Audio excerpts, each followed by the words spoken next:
Much. Shri Manish Yadav.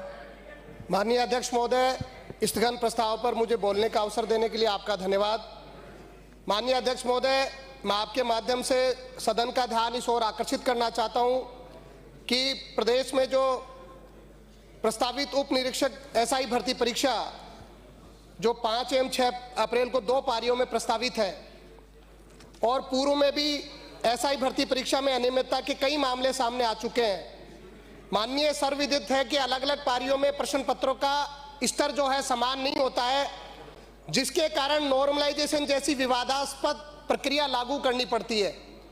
और ये प्रदेश के नौजवानों के साथ ये जो मजाक किया जा रहा है, हमको दलगत राजनीति से ऊपर उठ करके जो ग्रुप बी की जितने एग्जाम्स हैं, परीक्षाएं हैं, उसमें एक पारी में वो परीक्षा हो, उसका प्रश्न पत्र का जो स्तर है वो समान हो और साक्षात्कार जैसी जो व्यवस्था लागू करी हमने इंटरव्यू की, वो ग्रुप बी के एग्जाम में खत्म की जाए।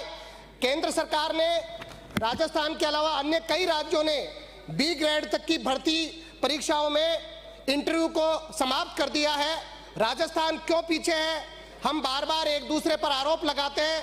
माननीय अध्यक्ष महोदय, मैं एक चतुश्रेणी कर्मचारी हाईकोर्ट भर्ती परीक्षा का भी जिक्र करना चाहूंगा, जिसमें चयन जो हाईकोर्ट है वो साक्षात्कार से कर रहा है और अधीनस्थ कर्मचारी चयन बोर्ड 53,000 जो पदों की चतुश्रेणी कर्मचारी की भर्ती है उसका आधार लिखित परीक्षा है। तो ये दोहरा मापदंड क्यों है?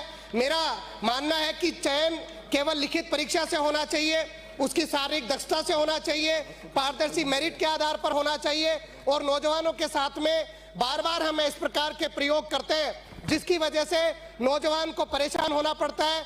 आज जो नौजवान है वो आज का वर्तमान है, वही हमारा भविष्य है, उसके साथ न्याय हो। और प्रदेश में जो ग्रुप बी की जितनी परीक्षाएं हैं, मैं कांग्रेस के 8 से 13 के समय की बात याद दिलाना चाहता हूं कि उस समय जो कॉलेज लेक्चर तक की जो परीक्षाएं थी, लिखित परीक्षा थी, इंटरव्यू नहीं था। तो ग्रुप बी की जितनी परीक्षाएं हैं राजस्थान में, उनमें केवल एक पारी में परीक्षा हो और जो साक्षात्कार जो इंटरव्यू का जो बेस है उसको खत्म किया जाए और एक निष्पक्षता के साथ में राजस्थान के नौजवानों के साथ, युवाओं के साथ न्याय हो। आज हम एक दूसरे पर आरोप लगाते रहते हैं। हमको इस दलगत राजनीति से ऊपर उठ करके सदन के सभी सम्मानित सदस्यों को ये देखना पड़ेगा कि राजस्थान के नौजवान के साथ भर्ती परीक्षाओं में न्याय हो और एक जो परीक्षा है वो एक ही पारी में हो। ग्रुप बी के जो परीक्षाएं हैं उनमें साक्षात्कार को खत्म किया जाए। बहुत धन्यवाद। श्री गणेश राज बंसल। आदरणीय अध्यक्ष महोदय,